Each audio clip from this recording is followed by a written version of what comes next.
بسم اللہ الرحمن الرحیم اعوذ باللہ من الشیطان اللعین الرجیم بسم اللہ الرحمن الرحیم نحمدہ ونصلی علی رسولہ الکریم وآلہ الاطہار۔ کتاب توضیح المسائل کے اسباق جاری ہیں، انہی میں سے آج 26واں سبق ہم پڑھیں گے۔ گزشتہ سبق میں ہم نے جن چیزوں پر زکوٰۃ واجب ہوتی ہے ان کے واجب ہونے کی شرائط کیا ہیں یہ بیان کیا، اور اس سے پہلے کن کن چیزوں پر زکوٰۃ واجب ہوتی ہے وہ چیزیں بھی بیان کر دیں۔ 10 چیزوں پر زکوٰۃ واجب ہے۔ اب جو مفصلاً احکام بیان کر رہے ہیں ان کو کچھ مختلف انداز میں بیان کیا ہے کہ ایسی چیزیں جو کہ ایک دوسرے کے ساتھ ربط رکھتی ہیں ان کو الگ الگ کر کے بیان کیا گیا ہے، جیسے کہ مثلاً گیہوں، جو، کھجور اور کشمش۔ 10 چیزوں میں سے یہ 4 چیزیں جو ہیں یہ زراعت کے ساتھ تعلق رکھتی ہیں، لہذا ان چاروں کو ساتھ ملا کر بیان کیا ہے، اور بعد میں جیسے کہ آگے آئے گا سونا اور چاندی یہ معدنیات کے ساتھ تعلق رکھتے ہیں تو ان کو ملا کر ان کے احکام بیان کیے ہیں۔ اس کے بعد اونٹ، گائے، بھیڑ، بکری وغیرہ یہ حیوانات کے ساتھ تعلق رکھتے ہیں تو ان کے احکام جو ہیں ان کو الگ الگ بیان کیا ہے، اور ان سے یعنی کہ 3-4 حصے الگ الگ کر کے بیان کیے ہیں۔ ان میں سے پہلا حصہ جس کا عنوان ہے گیہوں، جو، کھجور اور کشمش کی زکوٰۃ۔ اب ہم آگے اس کو دیکھ لیتے والی سلائیڈ میں کہ یہ گیہوں ہے۔ گیہوں کا مطلب یہ ہے کہ گندم، یہ ہمارا عمومی طور پر استعمال ہونے والا کھانا جیسے کہ روٹی وغیرہ اس گیہوں سے بنتی ہے۔ اور یہاں پر یہ ہے جو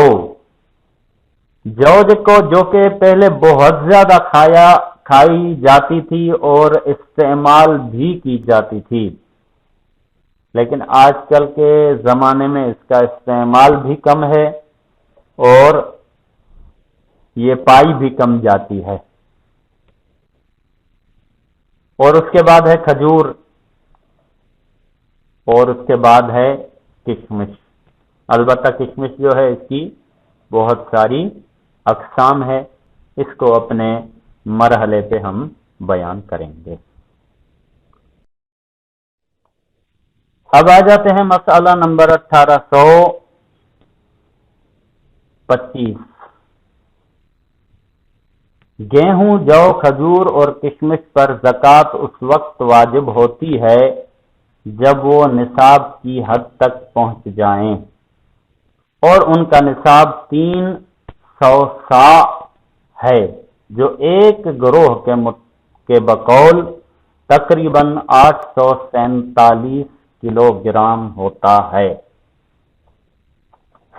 اب یہاں پر اس مسئلے میں تھوڑی سی توجہ کی ضرورت ہے، کیونکہ چند الفاظ ایسے استعمال ہوئے ہیں جو کہ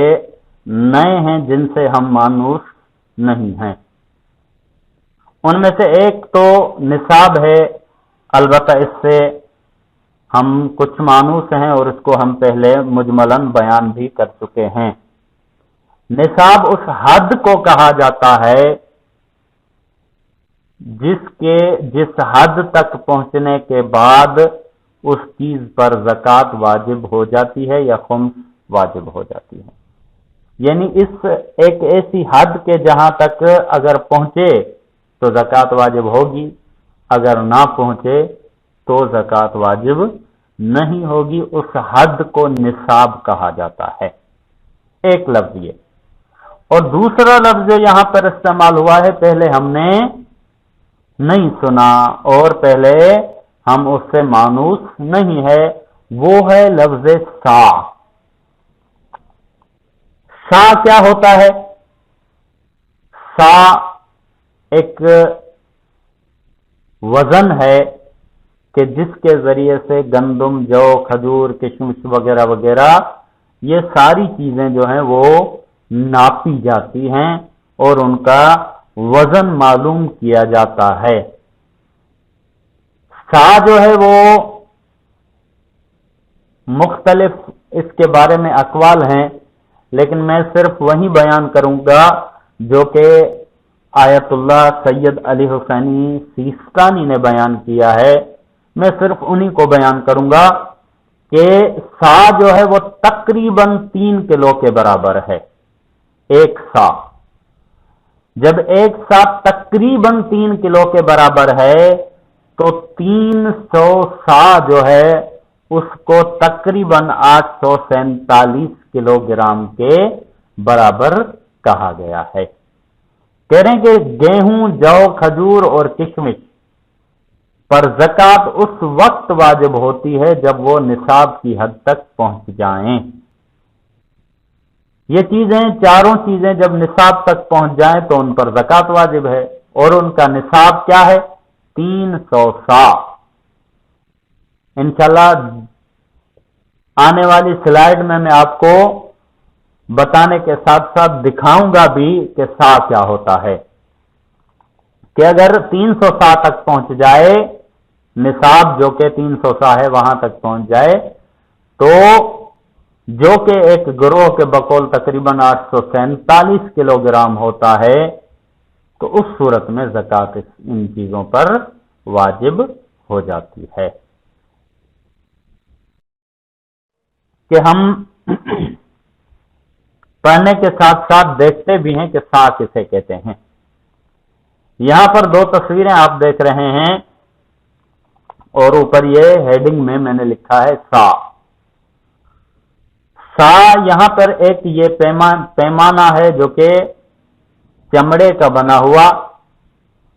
اور یہاں پر یہ پیمانہ جو کہ لکڑی کا بنا ہوا، ان کا وزن یا ان کی مقدار جو ہے وہ برابر برابر ہے، اور یہ دونوں سا ہیں۔ آج کل کے زمانے میں یہ ہوتا ہے کہ ہم جو اوزان کرتے ہیں، وزن کرتے ہیں، جو چیزوں کو ناپتے تولتے ہیں، وہ عموماً اس کے جدید طریقے آ گئے ہیں، لیکن گزشتہ زمانوں میں اس طرح نہیں ہوتا تھا۔ گزشتہ زمانوں میں ایسے ہوتا تھا کہ کچھ پیمانے بنا لیے جاتے تھے،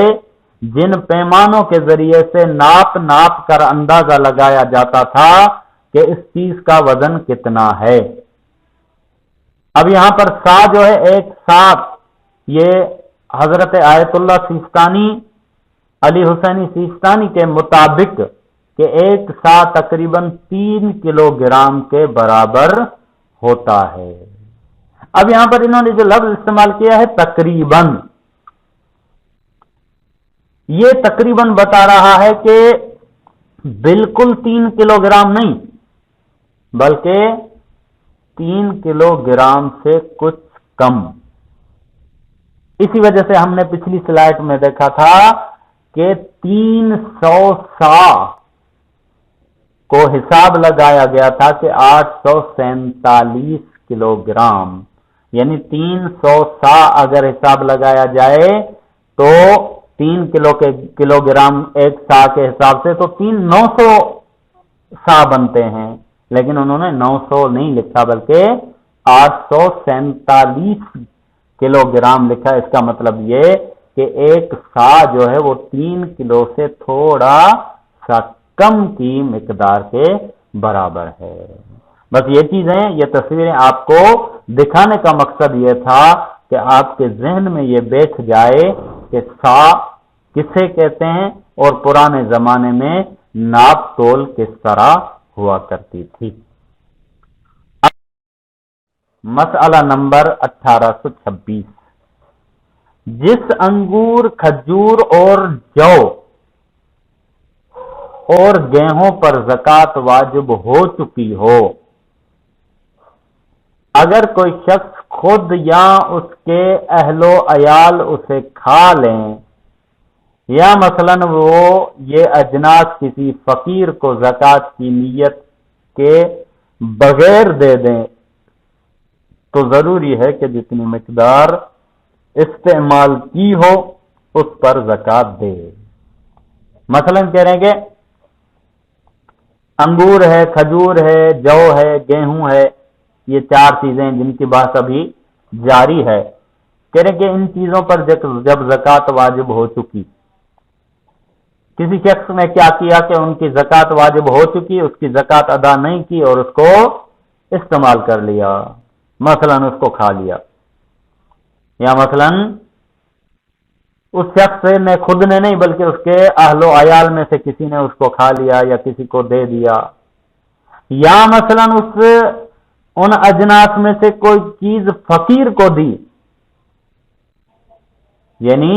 فقیر کو تو دی لیکن نہ ابھی تک اس کی کوئی مقدار بنائی ہے کہ کتنی زکوٰۃ دینی ہے، اور نہ اس کی نیت کی کہ ہم یہ چیز مثلا اتنی چیز جو ہے وہ زکوٰۃ کے طور پر دے رہے ہیں، یہ کچھ بھی نہیں کیا، اس نے بس ایسے ہی فقیر کو دے دیا۔ تو کہہ رہے ہیں کہ ان تمام صورتوں میں وہ شخص خود استعمال کرے، اس کے اہل و عیال استعمال کریں، یا کسی فقیر کو دے دی جائے اور اس میں زکوٰۃ کی نیت نہ کی جائے، تو ضروری ہے کہ جتنی مقدار استعمال کی ہو اس پر زکوٰۃ دے۔ جو زکوٰۃ ادا کرنے سے پہلے جتنی مقدار اس نے استعمال کی ہے، مثلا 1 من استعمال کی، 1 کلو استعمال کی، جتنی بھی استعمال کی اس پر اسے زکوٰۃ دینی پڑے گی۔ اب آ جائیے مسئلہ نمبر 1827، اگر گیہوں، جو، کھجور اور انگور پر زکوٰۃ واجب ہونے کے بعد ان چیزوں کا مالک مر جائے تو جتنی زکوٰۃ بنتی ہو وہ اس کے مال سے دینی ضروری ہے۔ یہاں پر آپ پریشان نہ ہو، انہوں نے لفظ کشمش کی جگہ پر انگور استعمال کیا ہے، وہیں انگور ہی کشمش ہے اور کشمش ہی انگور ہے، پریشان ہونے کی ضرورت نہیں ہے، کیونکہ انگور کو سکھا کر ہی کشمش بنتی ہے۔ تو کریں گے گیہوں، جو، کھجور اور انگور پر زکوٰۃ واجب ہونے کے بعد، کریں گے ان چیزوں پر زکوٰۃ واجب ہو گئی، ان چیزوں کا مالک مر جائے، زکوٰۃ واجب ہو گئی تھی اور اس کے بعد اس کا ان چیزوں کا جو مالک تھا وہ مر گیا، تو جتنی زکوٰۃ بنتی ہو وہ اس کے مال سے دینی ضروری ہے۔ جتنی زکوٰۃ بنتی ہے، جتنا زکوٰۃ کا حصہ بنتا ہے، اس کے مال سے سب سے پہلے اس کی زکوٰۃ ادا کرنی چاہیے۔ لیکن اگر وہ شخص زکوٰۃ واجب ہونے سے پہلے مر جائے، یہ گیہوں، جو، کھجور اور انگور یا کشمش اس کے پاس ہے تو صحیح، لیکن ابھی تک اس مقدار تک نہیں پہنچی کہ اس کو ان پر زکوٰۃ واجب ہو، اور زکوٰۃ واجب ہونے سے پہلے ہی وہ مر جائے، تو ہر وہ وارث جس کا حصہ نصاب تک پہنچ جائے ضروری ہے کہ اپنے حصے کی زکوٰۃ خود ادا کرے، یعنی جب اس پر زکوٰۃ ابھی تک واجب نہیں ہوئی تھی ان چیزوں پر اور ان کا مالک جو ہے وہ مر جائے، تو اب اس کی زکوٰۃ ادا نہیں کرنی، بلکہ پہلے وارثین میں تقسیم کر کے ان کو اپنا حصہ برابر جتنا جتنا جس وارث کا حصہ بنتا ہے ان کو اپنا حصہ دینا ہے۔ اب اگر ان میں سے کسی کا حصہ جو ہے وہ نصاب تک پہنچ جاتا ہے تو وہ خود جس کا حصہ نصاب تک پہنچا ہے وہ خود اس کی زکوٰۃ ادا کرے گا، اس مرحوم کے ذمے کوئی زکوٰۃ نہیں ہے، اور جس کا حصہ نصاب تک نہیں پہنچتا، وارثین میں سے جس کا حصہ نصاب تک، جیسے کہ مثلا مثال لے لیں، بیٹے کا دگنا حصہ بیٹی کا ایک حصہ ہے، بیٹے کا دگنا تھا اس وجہ سے اس کا نصاب تک پہنچ گیا، بیٹی کا دگنا نہیں تھا اس وجہ سے نصاب تک نہیں پہنچا، تو بیٹے پر زکوٰۃ واجب ہوگی کیونکہ اس کا حصہ نصاب تک پہنچا ہے، بیٹی کے اوپر زکوٰۃ واجب نہیں ہوگی کیونکہ اس کا حصہ نصاب تک نہیں پہنچا۔ اب آ جائیے مسئلہ نمبر 1828۔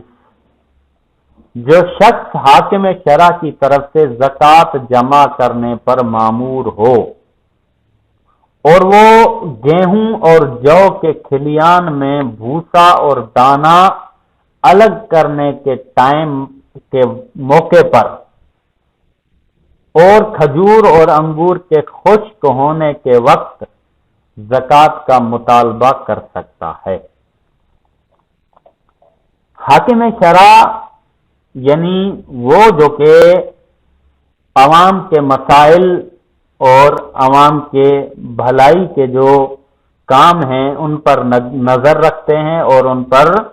عوام سے ہی پیسہ وصول کر کے ان پر خرچ کرتے ہیں۔ کہہ رہے ہیں کہ حاکم شرع وہ کیا کرتے ہیں کہ لوگوں کو اپنے وکلاء کو مامور کرتے ہیں کہ مثلا تم وہاں یہاں سے مثلا یہ علاقہ تمہارے حوالے، یہ علاقہ تمہارے حوالے، تم یہاں پر جا کے زکوٰۃ وصول کرو اور ہم تک پہنچاؤ۔ تو کہہ رہے ہیں کہ جو شخص حاکم شرع کی طرف سے زکوٰۃ جمع کرنے پر مامور ہو، زکوٰۃ جمع کرنے پر جو شخص مامور ہے جس کا کام ہے زکوٰۃ جمع کرنا، حاکم شرع نے اس کو مقرر کیا ہے، وہ گیہوں جو کے کھلیان میں،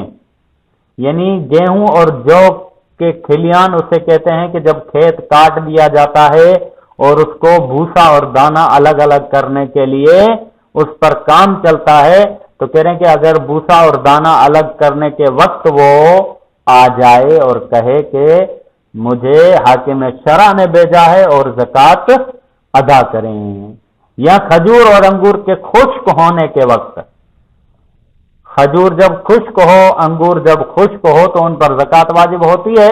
تو اس وقت وہ اگر آ کر مطالبہ کرے تو یہ مطالبہ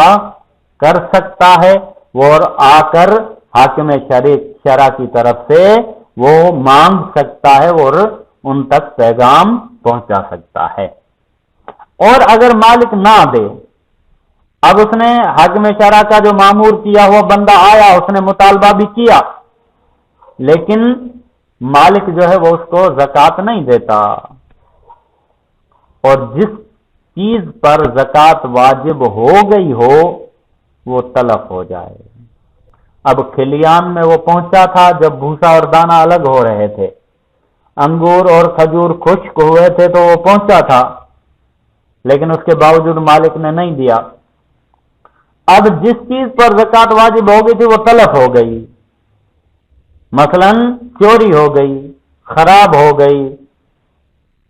کسی نے قبضہ کر لیا، تو ضروری ہے کہ اس کا عوض دے۔ تو مالک کو چاہیے کہ جو چیز تلف ہو گئی ہے اس کے عوض کے طور پر، اس کے بدلے میں اتنی مقدار میں چیز ادا کرے زکوٰۃ کے طور پر۔ کیوں؟ اس وجہ سے کہ وہ حاکم شرع کی طرف سے مامور کیا ہوا بندہ لینے آیا تھا، اس کے باوجود انہوں نے نہیں دی، تو اس صورت میں ان پر زکوٰۃ کا عوض جو ہے وہ دینا پڑے گا، لازماً انہیں ادا کرنا پڑے گا۔ وصلی اللہ علیہ وآلہ وسلم۔